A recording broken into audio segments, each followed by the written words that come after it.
Welcome to Family Revenge Betrayal. Stay tuned, have a fun time, and let's talk in the comments. Let's go. I invited my family to watch me receive a career award, and my father laughed and called me just a secretary. And then my mother stayed silent, and then my sister mocked it, and then a news article changed everything, because suddenly my success embarrassed them more than my failure ever did. If you're interested in this topic, hit the like button, subscribe, and type interested in the comments. And I will give you a heart. I'm going to tell you where this really started, because it did not start with an award. It started with a laugh. The kind of laugh that turns your stomach because you realize it's not a joke, it's a verdict. And that verdict came from my own father in our family group chat at 7:12 a.m. on a Tuesday while I was standing in the break room at my office in Columbus, Ohio, stirring powdered creamer into burnt coffee and rehearsing how to sound normal when I invited them to something that mattered to me. I typed the invitation like I was disarming a bomb. No exclamation points, no begging, no long story, just facts. Hey, Friday night at 6:30, downtown Civic Hall. I'm receiving an award at work. It would mean a lot if you could come.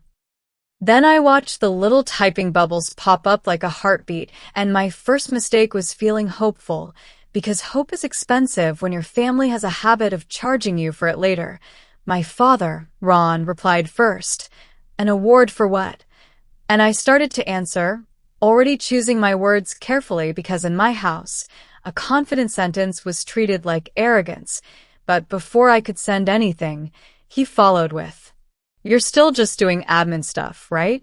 These things are usually little participation plaques, and then a laughing emoji, and it was so casual it felt practiced, like he'd been waiting his whole life to have a clean moment to shrink me in public.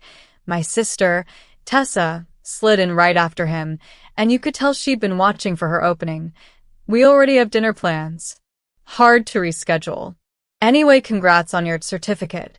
And then my mother didn't defend me, didn't ask what the award was, didn't even pretend she was busy. She just liked Tessa's message, that little blue thumbs up that says, "I'm here and I agree and I want you to feel it." And I stared at my phone so long the screen dimmed, and I could literally feel my body trying to decide which old survival skill to use. The one where you argue and get punished for having a voice, or the one where you swallow it and pretend it doesn't hurt. I chose the one I learned early, the one that keeps the peace and quietly poisons you, and I typed, "That's fine." And the chat went dead. No follow-up. No, we'll try. No, tell us more. Just silence. And that silence had a familiar weight, like a coat I've worn my whole life, even when it's 90 degrees outside. And here's the part I want you to really see, not just hear. My hands were shaking while I said, "That's fine." But my face at work was calm, because when your own family keeps rewriting your worth, you learn how to look composed while you're breaking in private. You learn how to smile with your mouth and grit your teeth with your soul. The ceremony day came anyway, Friday, and I didn't wake up excited. I woke up alert, like I was preparing for a storm. I ironed my blouse twice because my mind kept running loops. I packed a small makeup bag like it was armor. And I drove downtown with the radio off because music felt too loud for the kind of quiet I was carrying. Civic Hall looked like every official building that's ever made people feel small. Wide steps, cold stone, glass doors that reflect your face back at you like a question. And I remember standing outside for a second with my car keys in my hand thinking, if they were coming, this is where I'd see them. This is where it would finally feel real. And then nothing. Just a couple in matching coats taking pictures near the entrance, laughing like normal people. Inside, the room was warm but formal, not fancy, more like a well-run city meeting, and my coworkers were there, people who know my work but don't know what it's like to be the family punchline. And that difference matters because it changes how you breathe. It changes how you hold your shoulders when nobody is waiting to correct you. The program started with the usual speeches, leadership talking about excellence and service and outcomes. And normally those words feel like corporate wallpaper, but that night, sitting there alone with my hands folded in my lap, those words felt like a doorway. Because for years my family has treated my job like it was something to tolerate until I did better. And here was a room full of people calling it leadership. When the presenter read my name, Mara Ellison, I stood up and my knees did that tiny wobble you try to hide, and I walked down the aisle past tables of people clapping, and I swear to you, the applause didn't feel like celebration, it felt like validation I wasn't allowed to have at home, like hearing your own heartbeat after living with noise. The plaque was heavier than I expected, cool metal, engraved, and when the executive director shook my hand, he leaned in and said quietly, "You kept the whole project from falling apart." And I smiled like I was used to being praised, but inside I was replaying that group chat laugh, the one that said I was just admin. Like my father could reach through a screen and erase this moment. They took a photo of me at the podium, and I didn't even know it because I wasn't posing. I was trying not to cry, not from happiness exactly, more from the weird grief of realizing strangers can see you more clearly than your own blood. And then I sat back down and did something I never do. I let myself look around and actually take it in: the banner, the microphones, the little paper programs, the way people leaned toward each other and whispered supportive things. And I thought, so this is what it's like when people don't automatically assume you're exaggerating your own life. Now listen, this is the point where I need you to talk to me for a second, because I want to know if I'm alone in this or if you've lived it too. So tell me in the comments where you're watching from, city and state, or even just the country if you're outside the US, because I read those and it helps more than you think. And also tell me this: if your family laughed at your success, would you still invite them the next time, or would you stop handing them chances to hurt you? After the ceremony, people offered to go out, but I didn't. Not because I'm antisocial, because I could feel the crash coming. That quiet moment after a big event when you realize you're going home to the same emotional weather you always do. And I didn't want to be the person smiling at a restaurant while my phone stayed cold and empty. I drove home, changed into sweatpants, set the plaque on my kitchen table like it was something I needed to prove to myself, and I made a grilled cheese I barely tasted, and the whole time I kept thinking about my sister's message, certificate, that word that turns your work into a joke, and I started remembering all the tiny times they did it, the way my dad would introduce me at family gatherings. "This is Mara. She works in an office." Like the details didn't matter, like I was a background character in my own life, and when I tried to explain what I actually did, budgets, staff schedules, vendor contracts, compliance audits, he'd wave his hand and say, "So paperwork." And everyone would laugh, and I would laugh too because I didn't want to look sensitive. Later that night, I opened the group chat again, and I hovered over the message box because part of me wanted to send the photo of the plaque, not to brag, but to force them to see me correctly for 5 seconds, and then another part of me said, if you have to prove it, they don't deserve it. And that part of me felt older, calmer, and maybe a little dangerous in a good way. I didn't send anything. I went to bed, and my phone stayed face down on the nightstand like a boundary. Meanwhile, across town, my family was at dinner, and I know that because Tessa posted it like she posts everything: warm lighting, fancy plates, dad in the frame looking proud, mom smiling small, like they were the picture of family support, the kind strangers would envy. And if you've ever been on the outside of that photo, you know how surreal it is. Because you start wondering if you made the whole herd up, if you're overreacting, if you're the problem, and then you remember the receipts exist. They're just emotional, not paper. Here's the twist, though, the part that made me sit straight up later when I heard about it, because while they were waiting on appetizers and Dad was doing what he always does, scrolling his phone like the world owes him entertainment, he stumbled onto something that wasn't meant for him, a local business feature. Clean layout, professional tone, with my face in a photo I didn't even know existed, me holding the award at the podium, and the headline didn't say assistant, didn't say admin, didn't say secretary. It said operations director recognized for leadership, and it quoted my CEO using words my parents have never used for me: strategic, decisive, built systems from scratch. And that's when the laughter reportedly stopped at their table. I didn't see their faces, but I can picture it with painful accuracy. Dad rereading like his brain is buffering, Tessa leaning in thinking it's gossip until she realizes it's me. Mom going quiet because she can't dismiss a headline the way she dismisses my voice. And I did not even know this happened until days later when my aunt called like it was a funny story, like it was a cute little family moment. And she said, "Your dad got real quiet at dinner. Honey." He kept reading this article over and over. And I remember gripping my phone and feeling something shift in me. Not joy, not revenge. Exactly, something steadier, like gravity finally working in my favor, because I didn't have to fight them anymore. The world had already started correcting the story they tried to shrink. And the reason I'm telling you this is because the next move my father made wasn't an apology. It was worse. It was curiosity dressed up as normal conversation. And when that call finally came, it set up the most revealing moment of all, because the question he asked wasn't, "I'm proud of you." It was, "So what exactly do you do at work these days?" And the way he said "these days" told me he was already trying to rewrite history like time was the problem, not the disrespect. And I promise you, what happened right after that question is where the real reckoning began. The call came on a Wednesday at 6:58 p.m., which is funny because my father has a sixth sense for timing. He always calls when you're standing with a fork in your hand or a pan on the stove, like he needs you slightly off balance so you don't answer with your full spine. And I almost didn't pick up because I knew it wasn't going to be congratulations.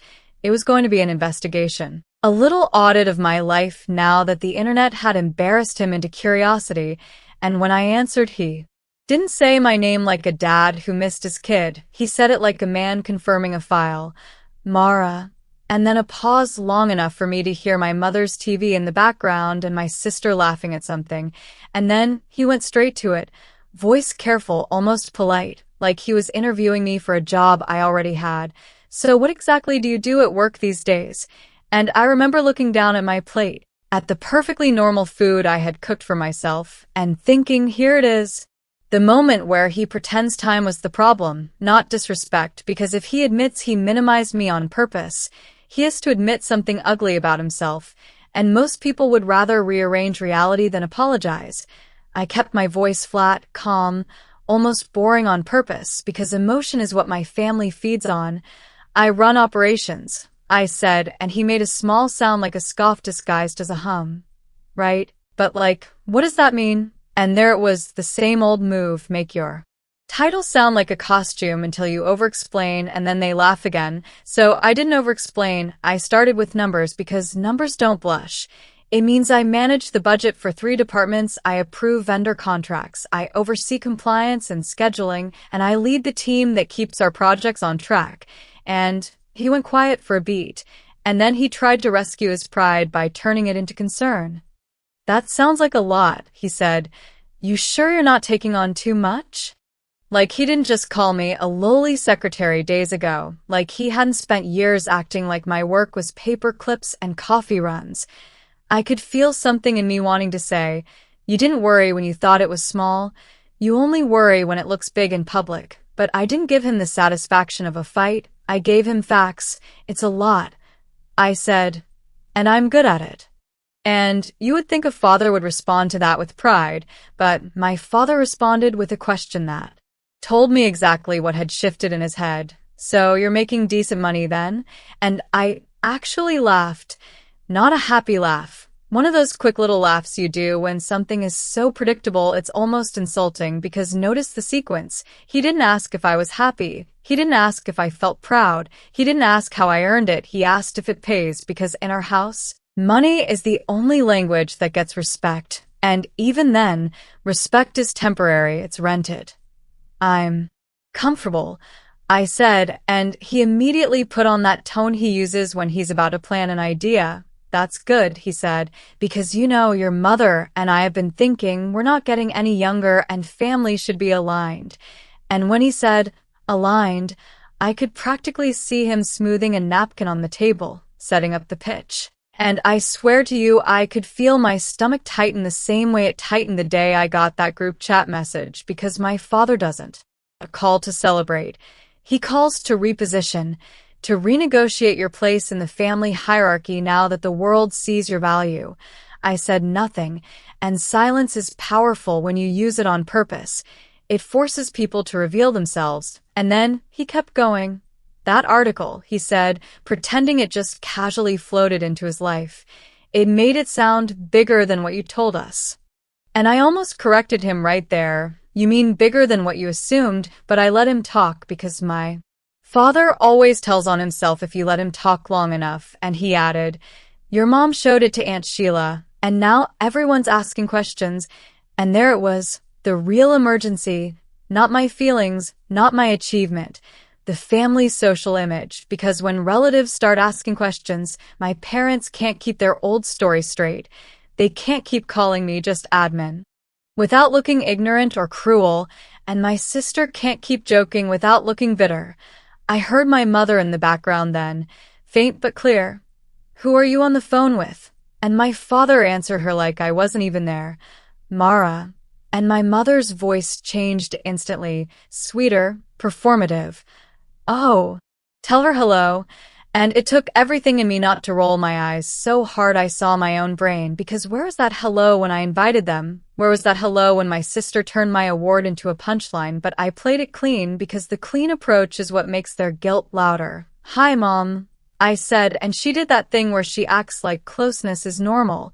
Hi, honey, we saw the article. We were just saying how proud we are. And I want you to really hear the absurdity of that sentence. We were just saying. As if they'd been proud quietly for years, as if pride was hiding under their silence the whole time, not like they needed the CEO to validate me before they stopped laughing. I didn't say thank you, I didn't say you're welcome, I said, okay, and you could feel the air change, because okay doesn't give them the warm forgiveness they came to collect, and then my sister grabbed the phone. Of course she did, because Tessa cannot stand being out of the narrative. Mara, she chirped, too bright.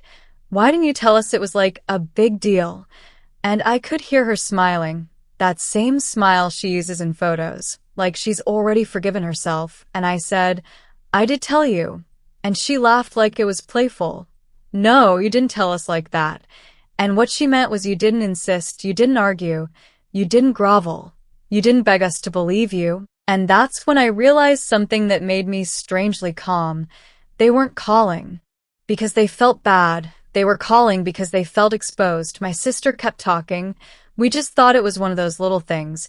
And I could almost hear her trying to rewrite her joke into a misunderstanding. And then she did the grossest thing people do when they feel guilty. She turned it into a compliment that still insults you. Honestly, good for you. I didn't know you had that in you.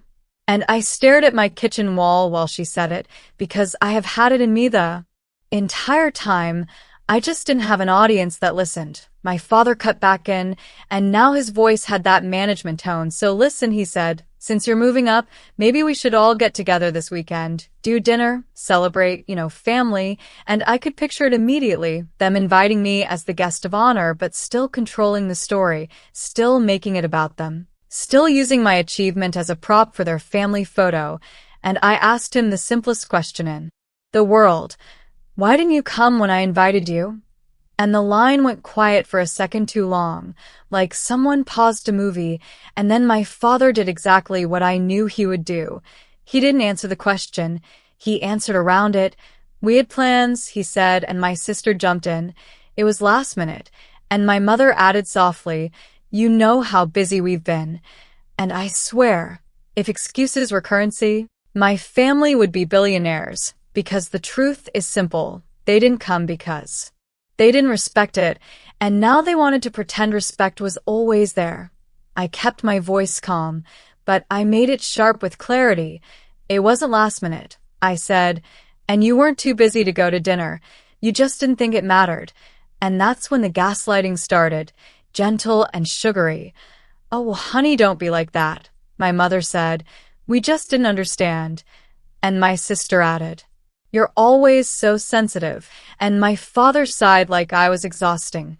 Can we not turn this into drama? And if you've ever been in a family like this, you know that sentence is a weapon because they poke you until you react, and then they punish you for reacting, and they call that peace. I took a slow breath, and I decided right then, I'm not doing this old dance anymore. not the one where I chase their approval and they toss it back like a dog toy. So I said, I'm not making drama, I'm telling the truth. And then I did something new. I set a boundary out loud. I'm not available for a celebration dinner. And there was a tiny inhale on the line, like a collective shock that I didn't accept the crumbs, and my father's tone changed immediately, colder. So you're punishing us, he said, and my sister snapped. Wow. And my mother tried the guilt lotion voice. We just want to be part of your life. And I almost laughed again, because they want to be part of the version of my life that makes them look good, not the quiet version where I'm working my way up while they laugh. I said, you're part of my life. You just don't get to rewrite it. And then my father tried one more move, the one that always used to work, the authority voice. Mara, don't get too big for your britches. And that line right there, that old-fashioned bite, told me everything because it wasn't about my schedule, it was about my place. He needed me smaller so he could feel bigger, and I felt this calm settle in my chest like a lock clicking shut. I'm not big, I said. I'm accurate. And then I ended the call before my nervous system could talk me out of it. The silence after I hung up was loud, but it wasn't the old lonely silence, it was a clean silence, the kind you get after you finally stop arguing with people who benefit from misunderstanding you. And I stood in my kitchen holding my phone and realized my whole family had just watched their old story fail. And they were not going to let it fail quietly, because when people lose control of the narrative, they come for control in other ways, and I didn't know it yet, but by the next morning, my sister had already started the smear campaign in the one place families like mine love to operate, the extended family group, the aunties, the cousins, the church ladies, the gossip pipeline that smiles to your face and poisons you behind your back. And what she told means the next time I walked into a family gathering, I was going to walk into a room full of concern that didn't feel like love at all. By Thursday morning, my sister Tessa had already done what she does best. She turned my boundary into a scandal and then dressed it up as concern. And the first hint wasn't even direct. It was a screenshot that popped up from my cousin Lila with one sentence. Girl, is this true? And when I opened it, it was our extended family group chat. The one with too many aunts and too much Jesus and not enough privacy. And right there was Tessa's message in perfect victim font. Hey, everyone, please pray for Mara. She's been acting different lately. We tried to celebrate her work thing, and she lashed out. I'm worried she's under stress and isolating. And then my mother liked it again, like it was a Facebook post, like it was a charity drive, and then my aunt Denise replied with a classic, family is everything, don't let success change you. And then my father followed with, we just want peace. And it was so predictable it almost felt scripted, because when families like mine don't get access, they go for reputation. They can't control you privately anymore, so they try to control how people see you publicly. And I could already feel the trap being set. If I defend myself, I'm dramatic. If I stay quiet, I must be guilty. And I'm telling you, that's the same little courtroom trick people use when they want you cornered without touching you. I didn't reply in the group chat. Not yet. I went to work, and I did what I always do when my emotions start boiling. I anchored into action, because action is how you keep power when people are trying to turn you into a story. And that day I walked into my office and I smiled at the receptionist, and I said good morning. Like my life wasn't on fire in 3 separate group chats. And then I sat down, opened my laptop, and I pulled up a folder I keep for serious moments called receipts, because I learned a long time ago that people who minimize you also love to misquote you, and I started building my own timeline, not for revenge, for clarity. The date I sent the invitation, their replies, my sister's dinner excuse, my father's secretary comment, the article link, the timestamp of his call, and then his exact words. You sure you're not taking on too much? Because I knew what was coming next. The way this escalates is always the same. First they mock you, and then when the world validates you, they pivot to we're worried about your mental health. And that phrase is dangerous in a family because it's flexible, it's unprovable, and it gives people permission to treat you like you're unstable instead of offended. By lunchtime, my mother texted me privately like she hadn't just endorsed the Group chat smear. Honey, Aunt Denise is upset. Can you just say sorry so this doesn't become a big thing? And I stared at that message the way you stare at a bill you didn't create, because look how they do it. They create the mess and then they ask you to clean it because that's the role you were trained for, the emotional janitor, the one who restores order even when order was stolen from you.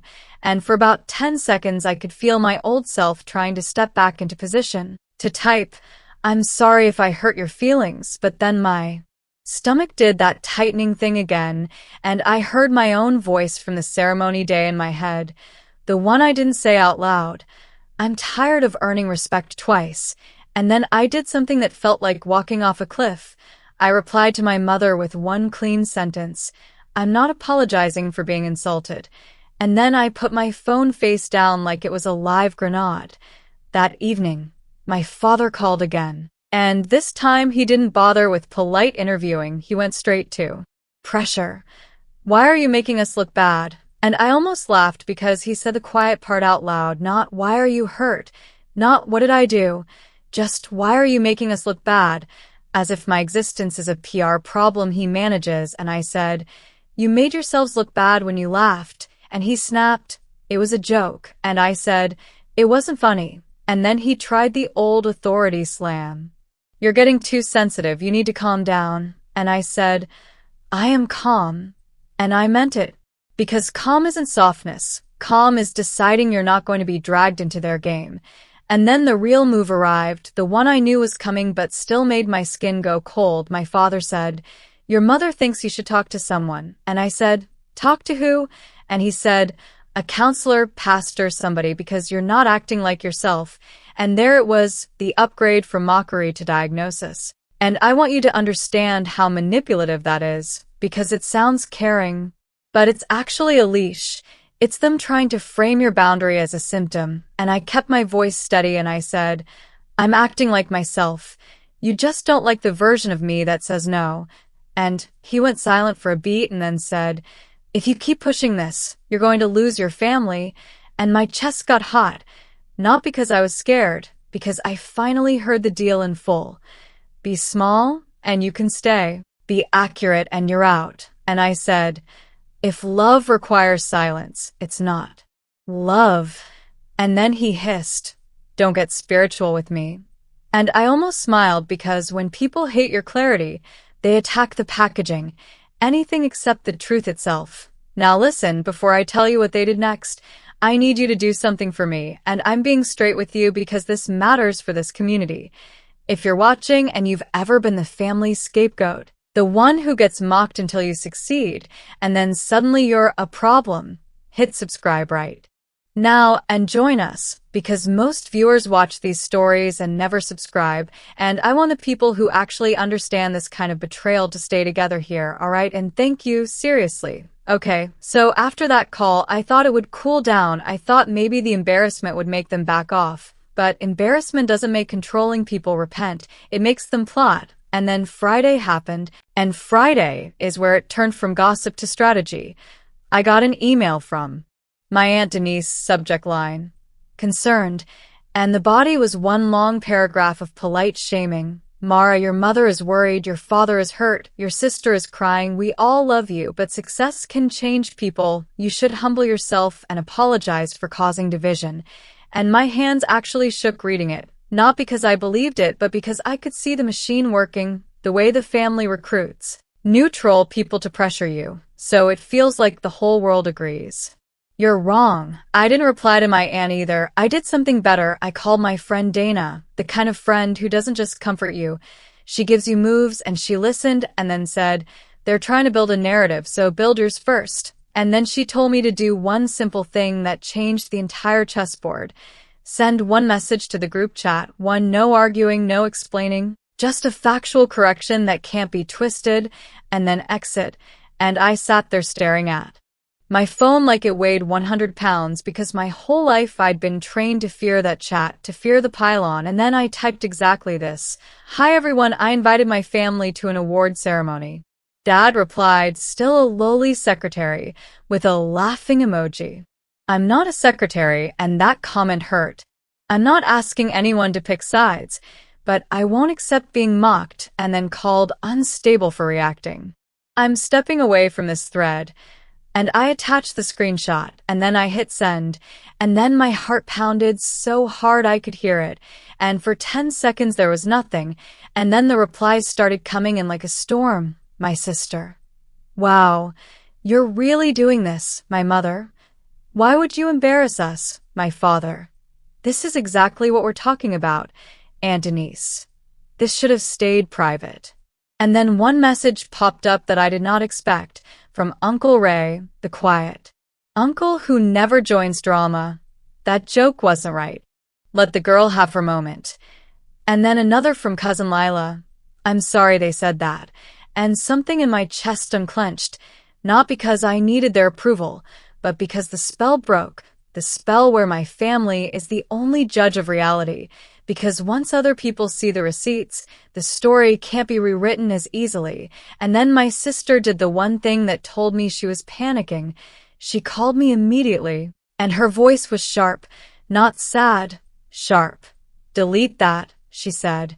You're making Dad look abusive. And I said, he made himself look abusive. And she spat, you always have to be the victim. And I said, no, I'm finally being the witness. And she went quiet, and then she dropped her voice into that fake soft tone and said, if you don't delete it, Dad is going to cut you off. And I realized in that moment that they weren't upset because I was hurt. They were upset because I spoke, because silence was the agreement, and I had just refused to sign it. And then she said one last line that made my skin go cold. Mom thinks you're having some kind of episode, and Dad said if you keep acting like this, he might need to talk to someone at your job. And I felt my whole body go still, because that wasn't just family drama anymore. That was interference. That was them trying to reach into the one place I built without them. And I said very calmly, if anyone contacts my workplace, I will handle it legally.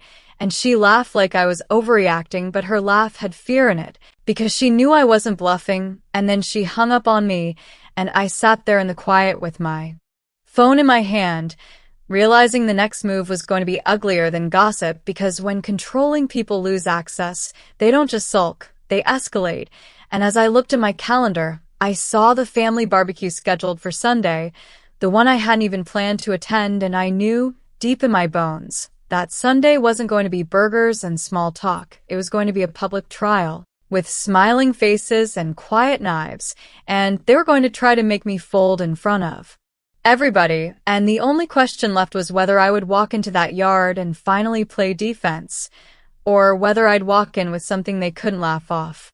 Sunday came in like a smile with teeth, and I know that sounds dramatic, but you've met families like mine, the ones who can serve potato salad with one hand and serve a character assassination with the other, and I drove to that barbecue telling myself I was only going for 2 reasons.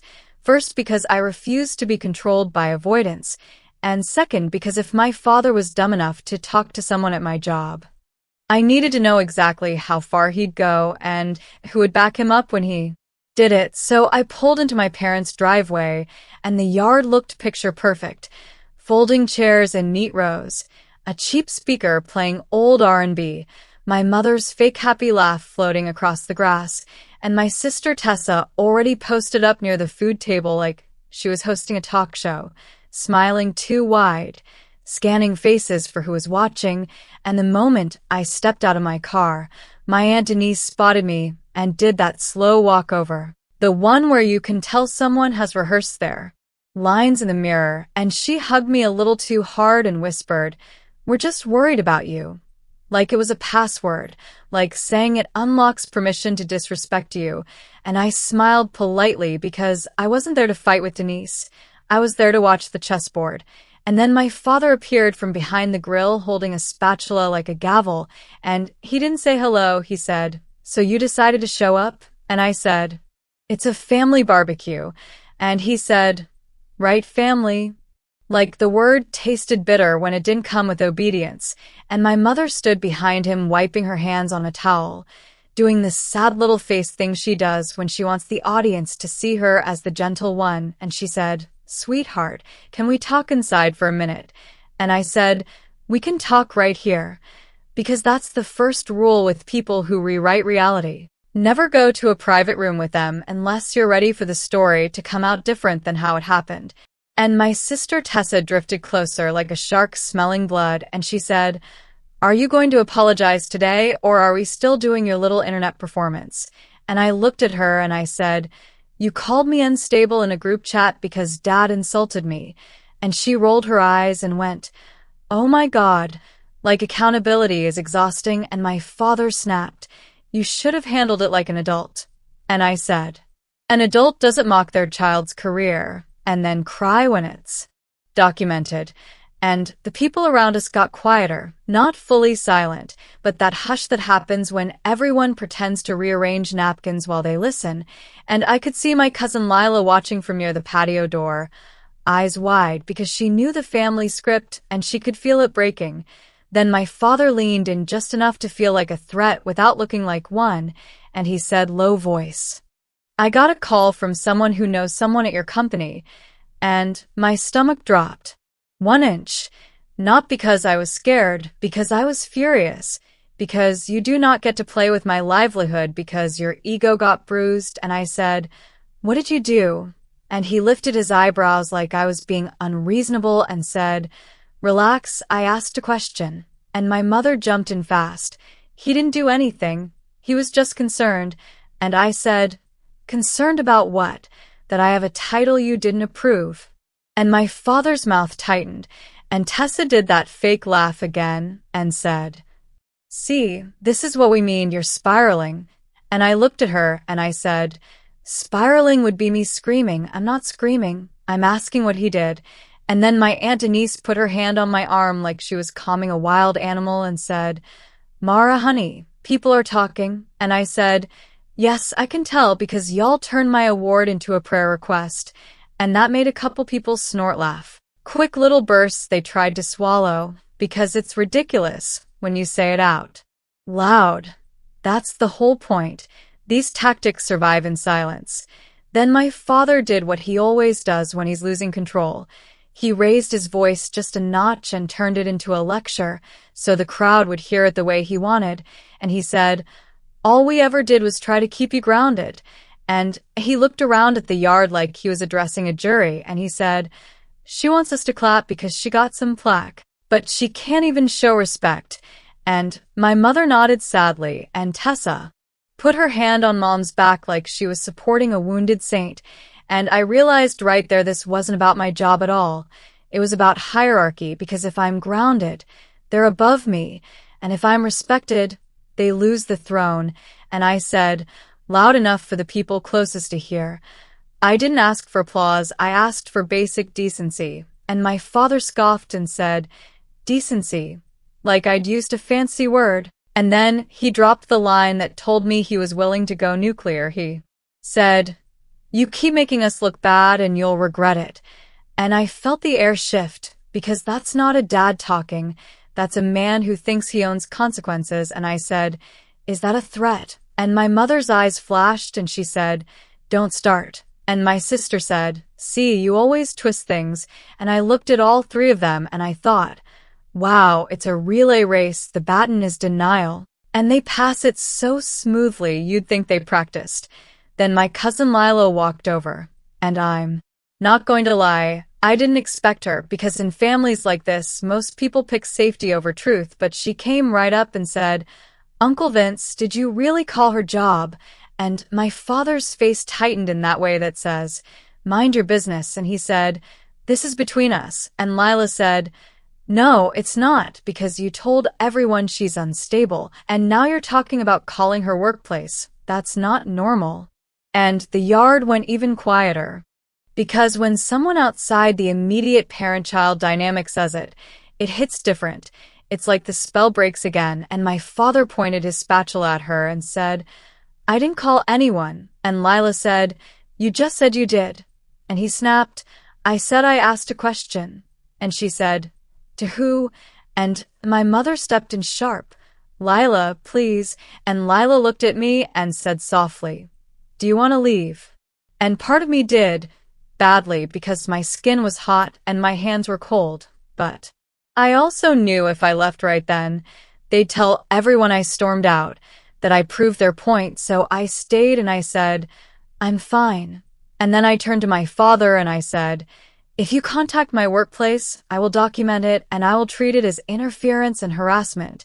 And he smirked and said, listen to her. She's using big words now. And a couple people laughed nervously, not because it was funny, but because they didn't know what else to do. And that's when I realized the barbecue was not the main event. It was the pregame, because the real danger wasn't the gossip in the yard. It was the quiet phone calls after, the emails, the anonymous concerns, the way families like mine try to poison your credibility where it matters most.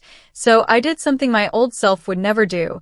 I pulled my phone out right there in the yard, I opened my notes app, and I started writing a time-stamped log. Sunday 3:17 p.m. Dad stated he contacted someone who knows someone in my company, and I wrote it while looking him in the eye, and his smile fell. Just a little, because manipulators hate documentation more than they hate confrontation, and Tessa hissed, oh my God, you're insane. And I said, insane is pretending you didn't say what you said while a dozen people heard it. And my mother's face tightened and she said, Mara, you're embarrassing yourself. And I said, no, Mom, I'm embarrassing the behavior. And then I looked around at the people watching and I said, let me ask you something, because I'm genuinely curious. If your father laughed at your career and then told people you were unstable, would you apologize to keep the peace? Or would you finally correct the record? And you could feel people shifting internally, because everyone has their own family wounds, and my father barked, this is not a town hall. And I said, it became one when you made it public. And then he did the thing I was waiting for. The thing that proved he wasn't just offended, he was strategizing. He said, fine, if you want to play grown-up, I want to see your bank statements. And I blinked and said, what? And he said, your mother and I have been talking. If you're so successful, you can start contributing more. You can help your sister with her mortgage, help us with bills, act like family. And there it was, the pivot to money, because respect is nice, but what they really want is access. And suddenly the award wasn't a celebration. It was a revenue source in their minds, and my sister jumped in fast. Yeah, you act like you're better than us now, but you can't even help Mom and Dad. And I said, you didn't come to the ceremony. And she snapped, that doesn't matter. And I said, it matters because you don't get to skip my life and show up for my wallet. And my mother's voice went cold. So you're refusing to help family. And I said, I'm refusing extortion disguised as love. And my father's eyes narrowed, and he said quietly, you're going to regret being this stubborn. And I felt that same cold clarity again, the one that shows up right before a storm, because I knew what their next move would be.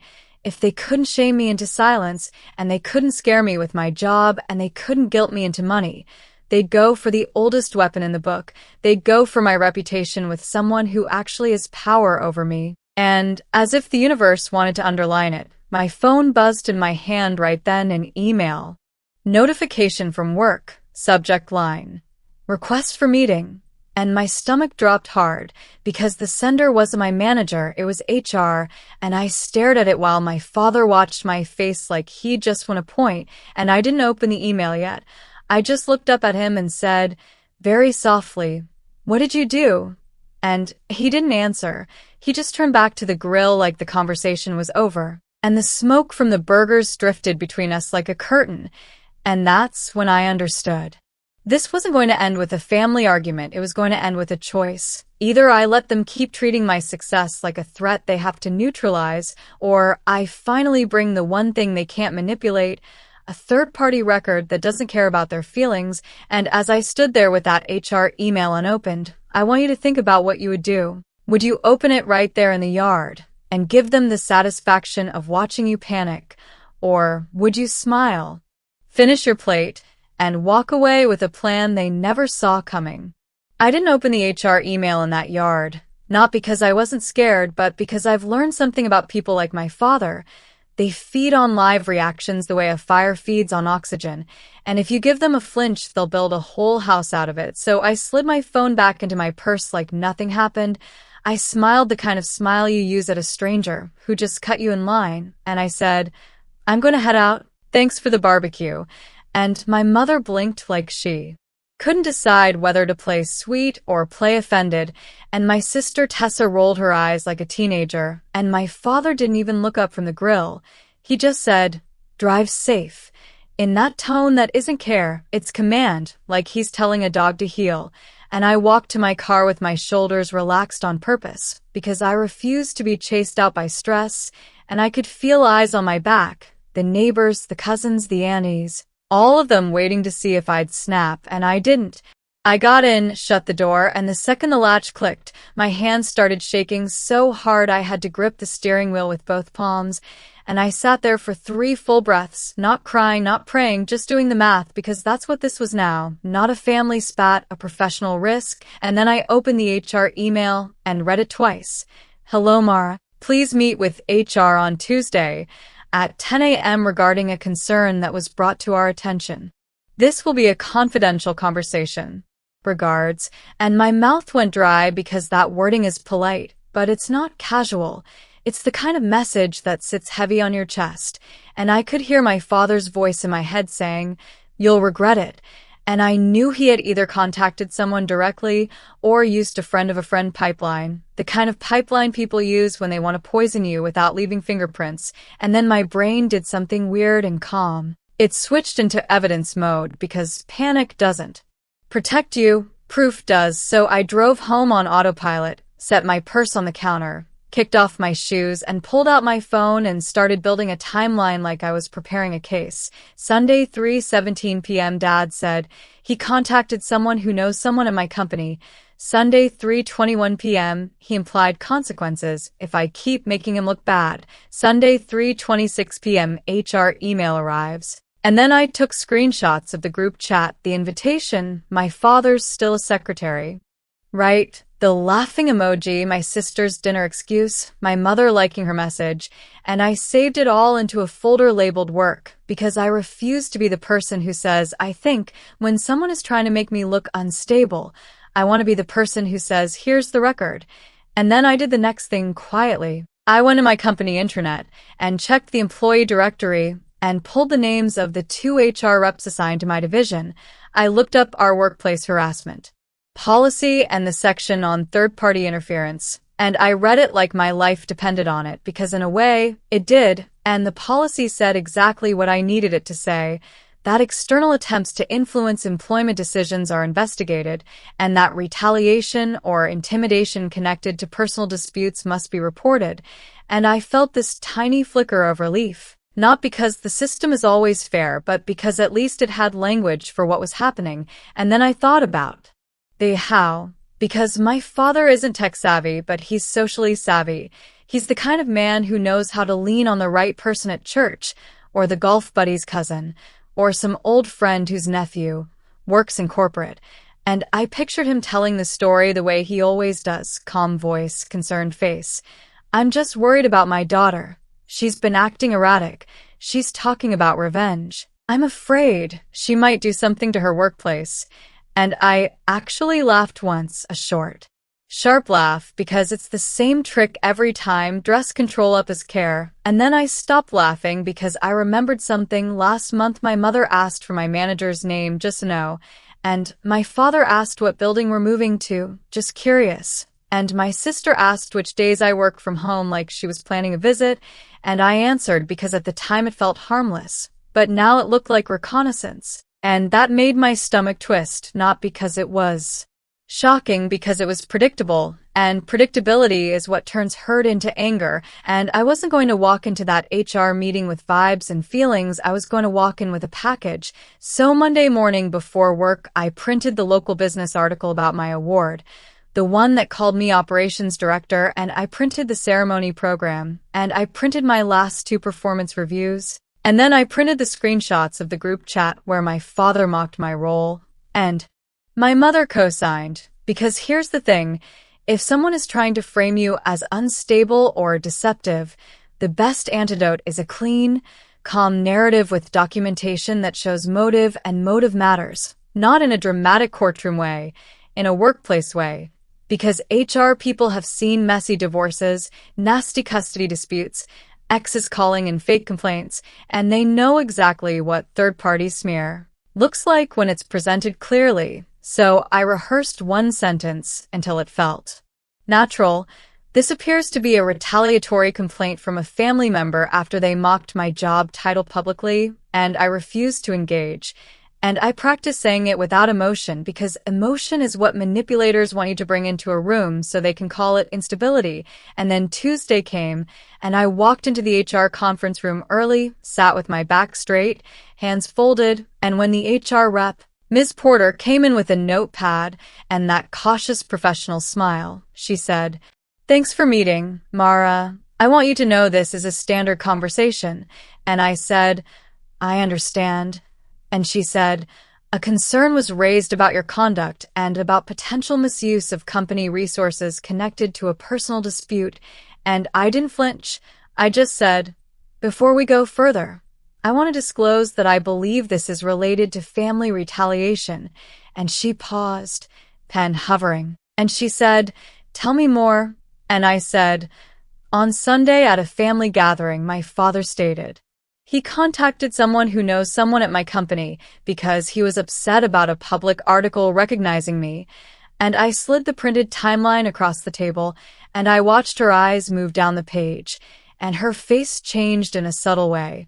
Not shock, but focus, like a camera lens sharpening, and she asked, "Did your father specify who he contacted?" And I said, "No, but the timing is clear." And then I placed the screenshots of the group chat down in front of her and said, "This is the context.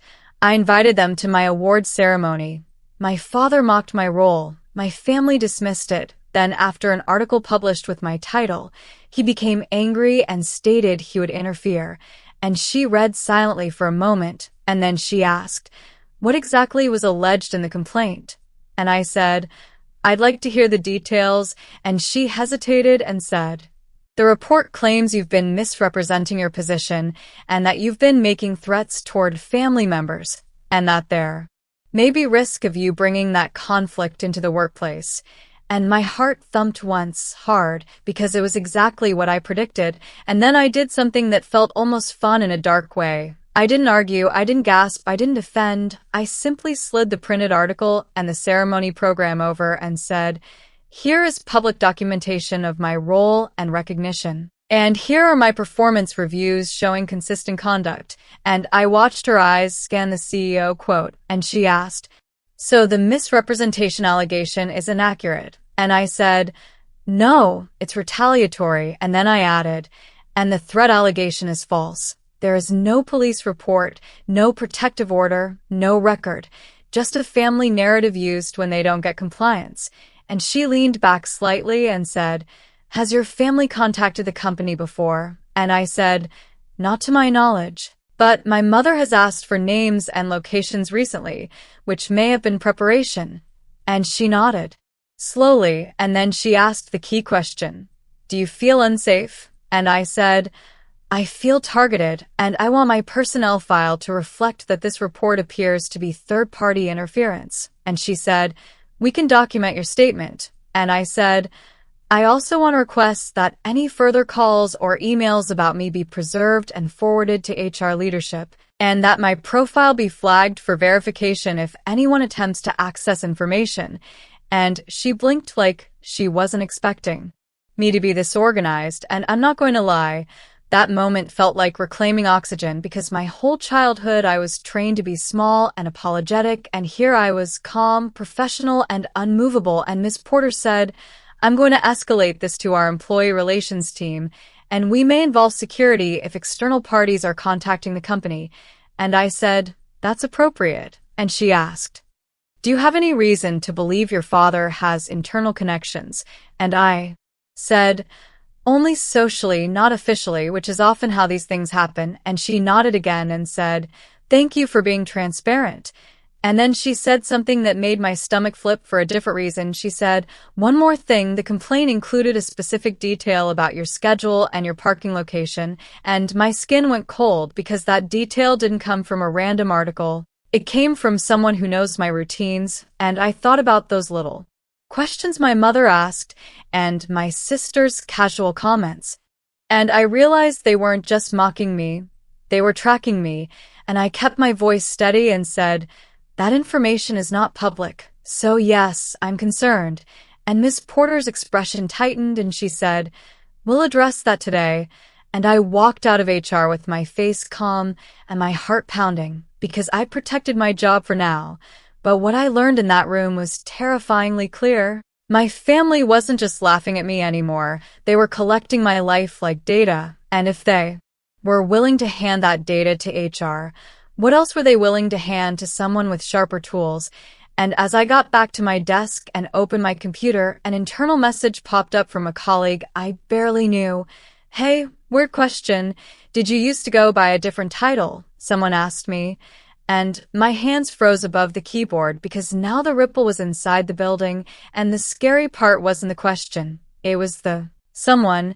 And I sat there realizing the next move mattered. Because you can win the meeting and still lose the war if you don't find the source.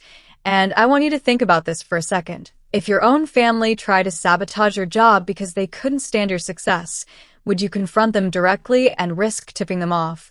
Or would you do what I did next? Quietly trace the leak, bait the messenger, and let the truth walk into the light on its own. I didn't reply to that coworker right away because I needed to know if this was gossip or a fishing hook, and I've learned the difference the hard way. Gossip comes with specifics. Fishing comes with vagueness and curiosity, so I typed back one sentence, clean and boring. "No, I've always used the same title. Why do you ask?" And then I stood up and walked to the break room like nothing happened, because if someone inside the building was helping my father, my best weapon was normal behavior. And in that break room, I poured coffee I didn't want and listened to the sound of people talking over microwaves and the little ice machine, and I told myself, okay, we're not spiraling, we're collecting. And then I went back to my desk and opened my calendar and scanned the last 2 weeks for every tiny place my schedule could have been visible: meeting invites, room bookings, visitor logs, security desk sign-ins, parking app. And I found it a single all-hands calendar invite that included reserved parking instructions for a ward guest arrival, because our company had hosted a small internal recognition event last month, and facilities sent a broad email with parking details. And the reason my stomach sank wasn't because the email existed, but because it meant the leak could be almost anyone, not just HR, not just leadership, not just my team. And that's when I decided I wasn't going to chase shadows. I was going to set a trap that only the person passing information would bite. So I opened a notes app and wrote 3 different fake details, each one believable, each one slightly different. And then I matched them to 3 different circles of people. Circle A would hear that I'd been offered a role transfer to the Dallas office. Circle B would hear that I'd been put on a performance improvement plan because of attendance. And Circle C would hear that I'd filed a formal complaint against a family member for harassment. And here's the key: I didn't blast it out like a rumor. I planted it like a seed, one-on-one, in small conversations that looked natural, because liars love plausible deniability and you only catch them when you control the variables. So at 10:15, I stepped into my coworker Lila's office and said casually, "Heads up, if anyone asks, I'm not talking about it yet, but there's a chance I may be relocating later this year." And I watched her eyebrows lift just a fraction, and she said, "Oh wow, where?" And I shrugged and said, "Nothing final." And I left. And at 11:40, I walked with Dan from finance down the hallway and said, "You didn't hear this from me, but someone mentioned my name got pulled into an audit about attendance, which is ridiculous. So if anything weird comes up, just ignore it." And Dan laughed and said, "That's insane." And I nodded like it annoyed me, but I wasn't worried.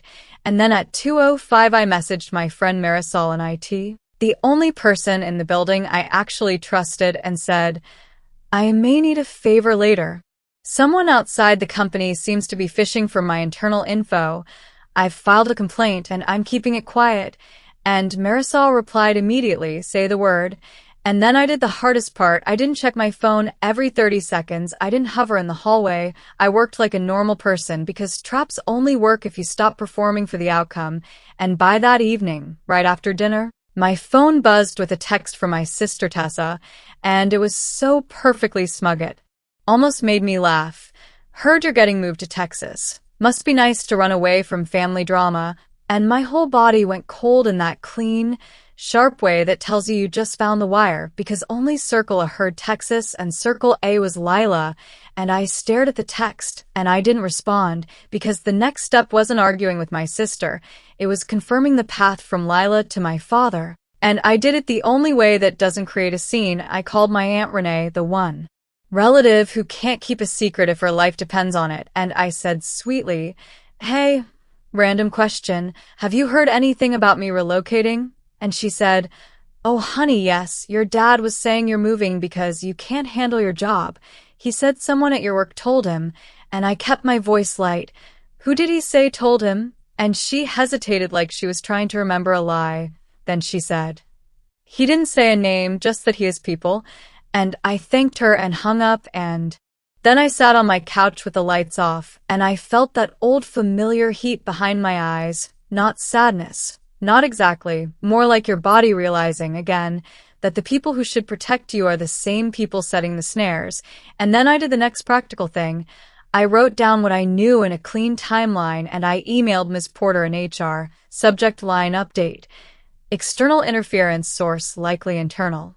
And I wrote, "I have reason to believe company information is being shared externally."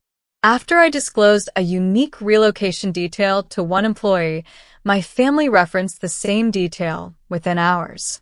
I'm requesting guidance and documentation of this as potential policy violation, and I attached screenshots of my sister's text and my note showing the time I spoke to Lila, and I didn't name Lila as guilty. I let the facts do the pointing because HR hates feelings and loves timestamps. And then I did the part that felt like swallowing glass. I scheduled a one-on-one with Lila for the next morning, not to accuse her, but to watch her lie, because lies have patterns, and patterns can be documented. And when she walked into the small meeting room with her cheerful, "Hey girl," energy, I smiled and said, "Quick check. Something weird is happening. My family is bringing up private things from work. Did you mention anything about relocation to anyone outside?" And the way her face changed in half a second told me everything. Her smile stayed, but her eyes did that little dart, left then down like her brain was pulling a file. And she said, "Oh no, I mean, I might have mentioned it to my husband in passing, but that's it." And I nodded like it was nothing and said, "Totally, I get it. I just need to lock it down." And then I added, "Because HR is treating it as external harassment." And I watched her swallow and she said, "HR?" And I said, "Yeah, they want to know where the leak is coming from." And her fingers tapped the edge of her notebook like she couldn't stop them. And then she did the thing guilty people do. She over-explained.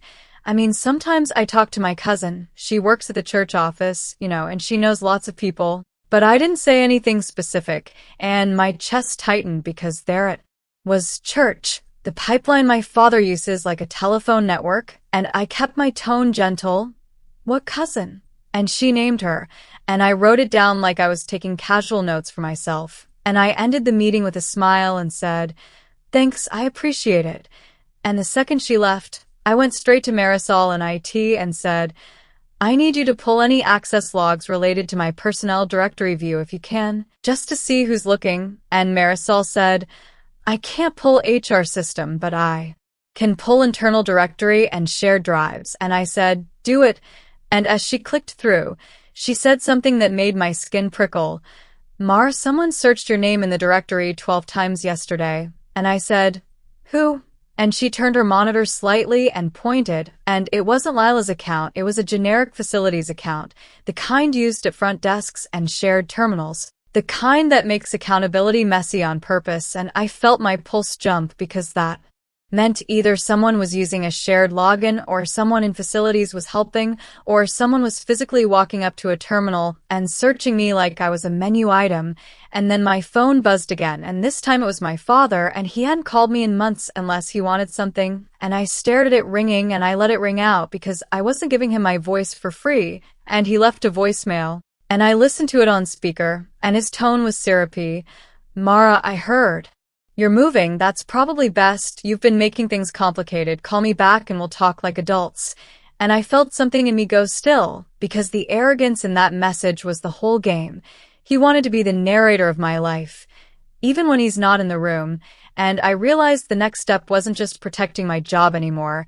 It was protecting my identity inside my own workplace. Because if he could plant "she's unstable" once, he would plant it again and then again. And then he'd tell people he was concerned, and the concern would become a weapon. And I'm going to ask you something, because I need to know how you think. If you discovered someone at work was indirectly feeding your family private information, would you confront the person and risk them destroying evidence? Or would you do what I did next, which was even quieter, even colder, and honestly, a little petty in the best way? Because I didn't just report the leak, I set a second trap, one that would force the leak to identify itself in writing. And when it worked, it didn't just expose who was talking, it exposed exactly what my father had been planning to do with that information. And that part is where the story stops being about an award and turns into something that could have cost me my entire career. The second trap started the moment I realized my father wasn't just collecting gossip for entertainment, he was collecting leverage. And if you've ever dealt with that kind of person, you already know, they don't ask for information because they care, they ask because they're building a file, and then they use that file to make you look unreliable the second you stand up for yourself. So I stopped treating this like a family problem and started treating it like a workplace threat, the same way you'd treat a phishing email or a suspicious caller. And I did two things in the same hour. I tightened my perimeter, and I baited the hook with something only a leak would spread. First, I went to HR in person, not email, because paper trails matter, but faces matter too. And I sat across from his porter and I said, "I'm not here for drama. I'm here because my safety and professional reputation are being targeted, and I have evidence someone is feeding information to a hostile outside party." And I slid my phone across the desk with the screenshots of my sister's text about Texas and my father's voicemail referencing the same detail. And I kept my voice calm, because the second you sound emotional, people start thinking the story is about your feelings instead of the facts. And Ms. Porter didn't smile. She leaned forward and said, "Who did you share that relocation detail with?" And I answered, "One person, one time, yesterday at 10:15. And I gave her the name, and then I said the line that changes how HR hears you. "I'm requesting an internal investigation, and I'm requesting the company issue a directive that any requests for information about me from outside parties are to be documented and denied." And she nodded like she'd switched from sympathetic to procedural, which is exactly what you want. Then I went back upstairs and I asked Marisol in IT to help me do something very specific, not illegal, not invasive, just smart. I asked her to create a unique internal phrase that would appear only in one place that only certain people could see, so we could identify who repeated it externally, like a digital watermark, but in plain English. She raised an eyebrow and said, "Like a canary trap?" And I said, "Exactly." And she smiled and said, "Okay, let's play chess."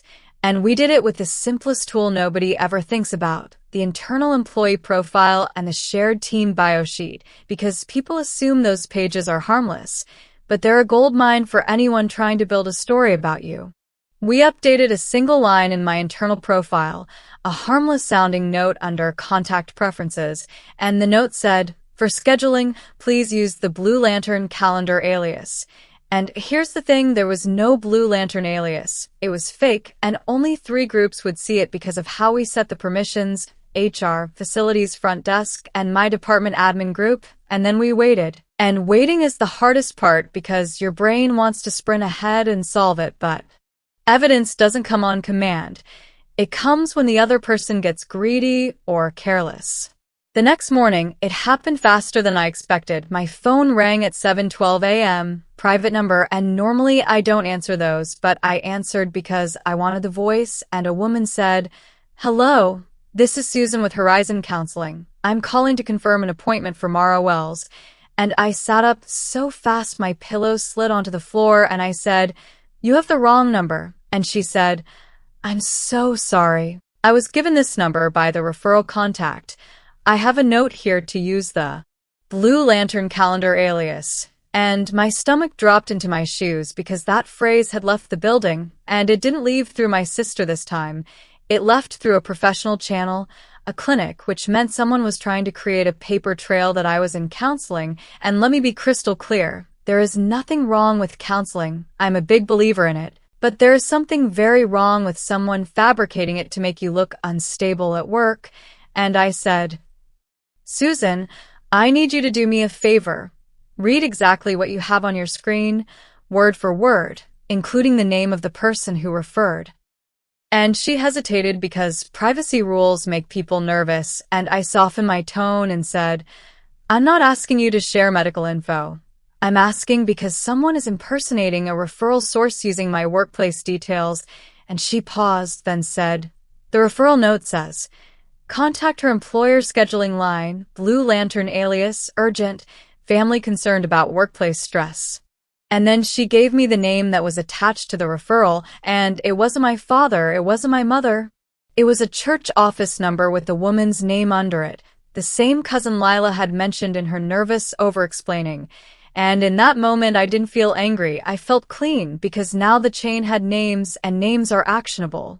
I thanked Susan, asked for the timestamp, wrote it down, and then I called Ms. Porter in HR before my feet even touched the floor, and I said, "The canary phrase left the company, and it's now being used to fabricate a counseling referral tied to me.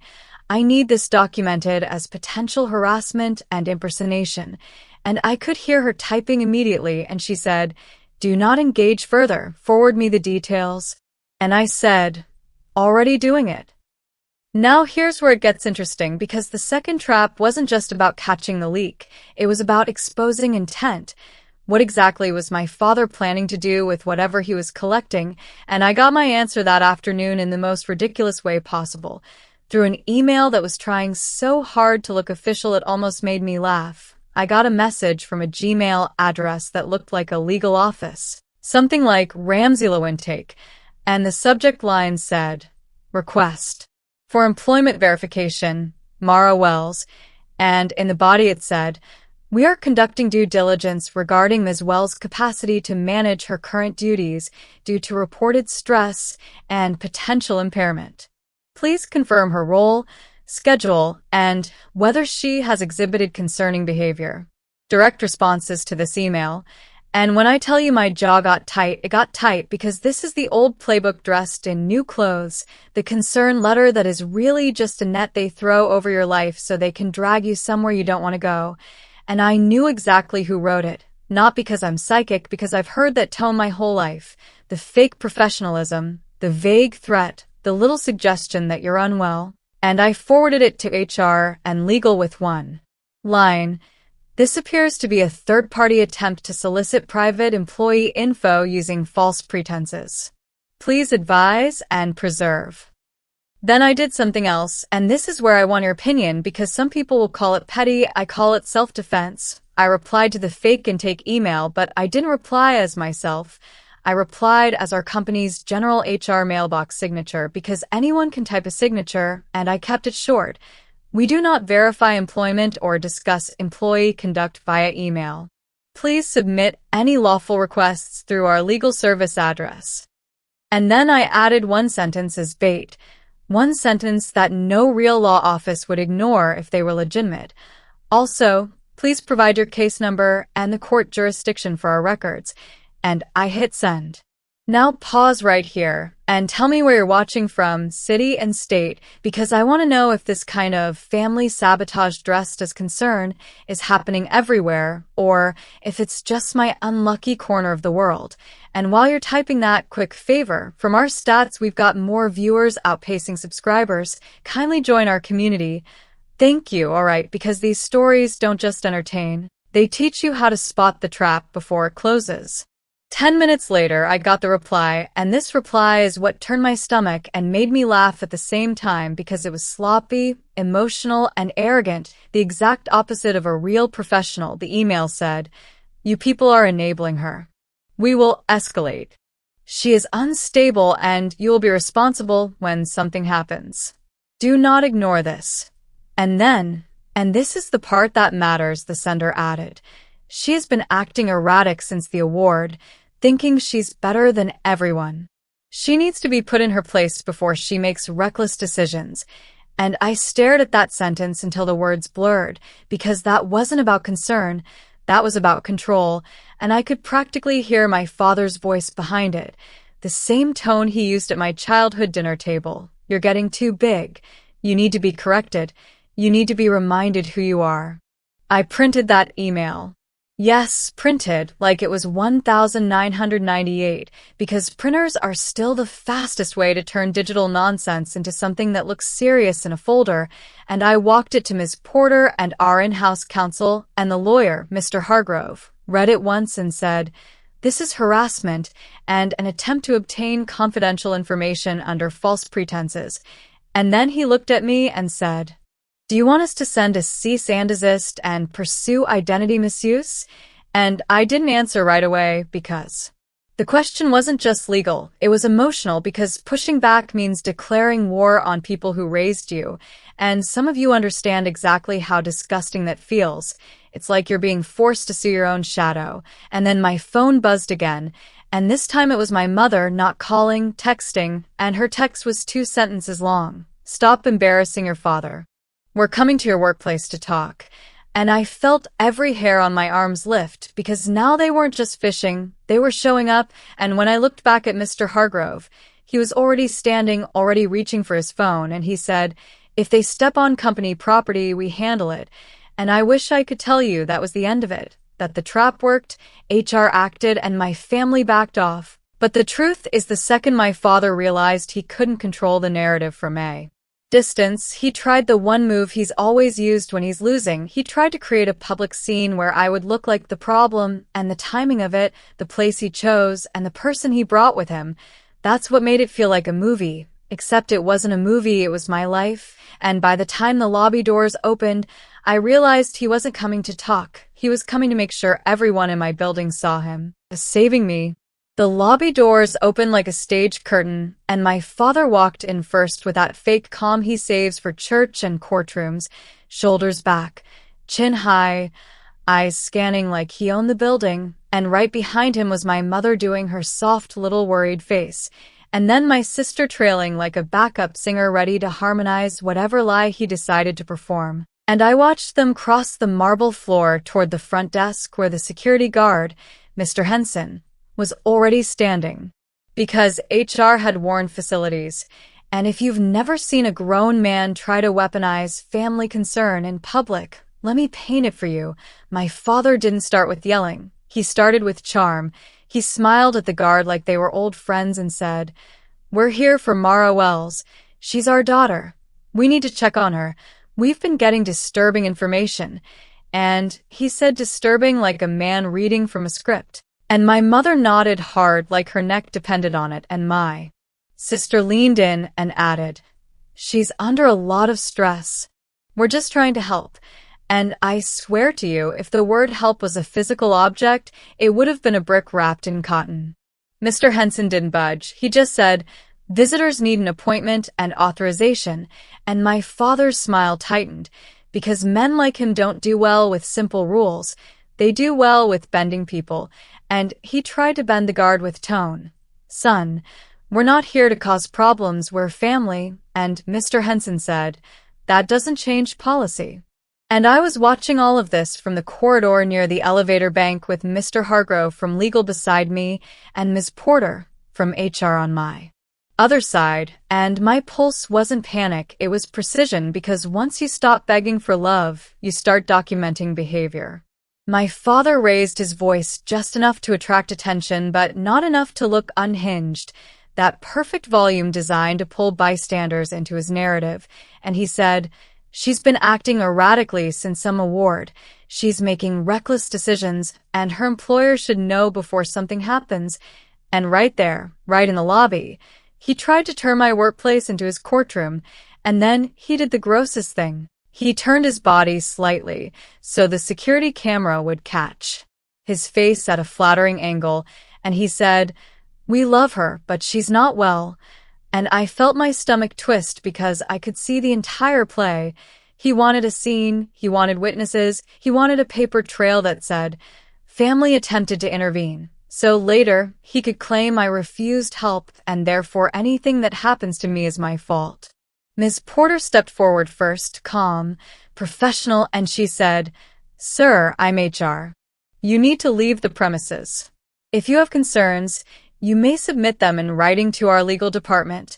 And my father looked at her like she was a waitress who got his order wrong, and he said, "I'm her father," like that was a badge, and Ms. Porter said, "That is not relevant here." And then my sister tried a different angle. She softened her voice and said, "Mara, come on, we're worried, just talk to us." And she said it loud enough for strangers to hear, because she wanted the lobby to think I was cruel for not comforting my own mother. And then, because I knew exactly what they were doing, I stepped out of the corridor and walked into the open, not rushed, not trembling, shoulders relaxed, hands visible, the same posture you use when you're dealing with law enforcement or a hostile customer. And my father's eyes flipped to me, and I saw it, that tiny flash of satisfaction, because in his mind, the moment I show up is the moment he controls the scene, and he said, "There she is," like I was a runaway pet who finally came when called. And my mother reached her hands toward me without actually touching me, her favorite move, so she could look loving while staying safe from rejection. And she said, "Baby, we've been so scared." And she didn't sound scared. She sounded strategic. I didn't go toward them. I stopped at a respectful distance, looked at Mr. Henson, looked at Miss Porter, then looked right at my father and said evenly, "You are not authorized to be here. You have been sending false communications to my employer and third parties using fabricated claims. You need to leave." And the lobby got very quiet in that way public spaces do when a private war spills into the open. My father's face changed fast, charm to outrage in half a second, and he said, "Listen to how she talks. You see what we mean." And he turned to Miss Porter like he expected her to nod along, and that's when Mr. Hargrove stepped forward and said, "Sir, I'm counsel for this company. Your emails have been preserved. Your attempt to obtain private employee information under false pretenses is documented. You are trespassing. If you do not leave now, we will involve law enforcement." And my father blinked like he couldn't believe someone was speaking to him in consequences instead of feelings. My sister jumped in, voice sharp now, mask slipping. "This is ridiculous. She's just a secretary with a fancy title. You're all being played." And I almost laughed, not because it was funny, because it was predictable. She couldn't process success unless she could shrink it. My mother tried to cry, but it came out as a dry sniff, and she said, "We just wanted to celebrate you, honey." And the hypocrisy was so thick it could have been spread on toast, because last week they had a dinner photo up with warm lighting and hearts in the comments while I sat alone with an award plaque and no claps from home, and now suddenly I'm honey, and they want to celebrate. Mr. Henson lifted his radio and said calmly, "Sir, you need to step outside." And my father did that thing bullies do when they're cornered. He leaned closer, lowered his voice so only I could hear, and said, "You think you're better than us now." And I looked him in the eye and I said quietly, "No, I think I'm safer without you." And that one sentence cracked him, because he wanted anger, he wanted tears, he wanted me to beg, but safety is a word that turns their whole story upside down. He stepped back and raised his voice again for the audience. "You hear this? She's accusing her own family." And I didn't defend, I didn't argue, I didn't perform, I just turned slightly toward Miss Porter and said, I want this documented as harassment and attempted reputational sabotage. And she nodded and said, already noted. And that's when my father realized the lobby wasn't his stage. It was a record. Police arrived within minutes. Not dramatic. 2 officers, calm, and they spoke to Mr. Henson and then to Mr. Hargrove. And then one officer addressed my father. Sir, you've been asked to leave. You need to go. And my father tried to pivot into victim. I'm just trying to help my daughter. And the officer said, you can help by leaving. And my sister started sputtering. This is unbelievable. And my mother clutched her purse like she was faint. But nobody moved to comfort her because the whole performance collapses when the room refuses to play along. As they were escorted out, my father turned his head and tried one last hook. When you fall apart, don't come crying. And that line hit me with a strange calm because it revealed the truth. He wasn't worried I'd fall apart. He was hoping I would, because my collapse would be his proof that he was right. They left. The glass doors closed, and the lobby noise returned like nothing happened. Footsteps, elevator dings, someone laughing too loud near the coffee kiosk. And I stood there for a second feeling that delayed shake in my hands, not fear. Adrenaline leaving the body like steam. Ms. Porter asked softly, do you want to go home? And I said, no, because going home would have felt like retreat, and I wasn't retreating from a workplace where I'd earned respect. I was drawing a line. Mr. Hargrove said, we will issue a no trespass order. We'll also send a cease and desist to the email origin and any associated parties. And I nodded. And here's the part one want you to really understand. The revenge wasn't me screaming in their faces. The revenge was watching institutions finally treat their behavior the way I'd always experienced it, as a threat, not a misunderstanding. Later that day, my CEO, Mr. Caldwell, called me into his office, shut the door, and said, I'm sorry that happened. You've done excellent work. If you want extra security on your parking walk, it's arranged. And I thanked him, and I walked out feeling something settle in my chest. Not warmth, not forgiveness, just clarity. That night my phone lit up with messages from relatives, some supportive, some nosy, some trying to play mediator like this was a sitcom disagreement, and I didn't answer a single one because my new rule is simple. If you didn't protect me when I was quiet, you don't get access to me now that I'm loud in the right places. I blocked my father's number, then my sister's, then my mother's, and I didn't do it with rage. I did it the way you lock your door before bed. Practical, necessary, not dramatic. And if you're watching this thinking, but that's still your family, I want you to sit with a different sentence. Family isn't a license to sabotage. Love isn't a permission slip to rewrite your life. And concern that only appears when you succeed is not concern. It's entitlement wearing a mask. The wild part is the award was never the point.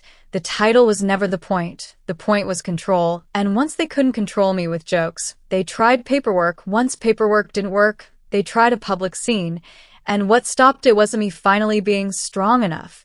It was me finally being specific enough, documenting, reporting, and refusing to argue inside their frame.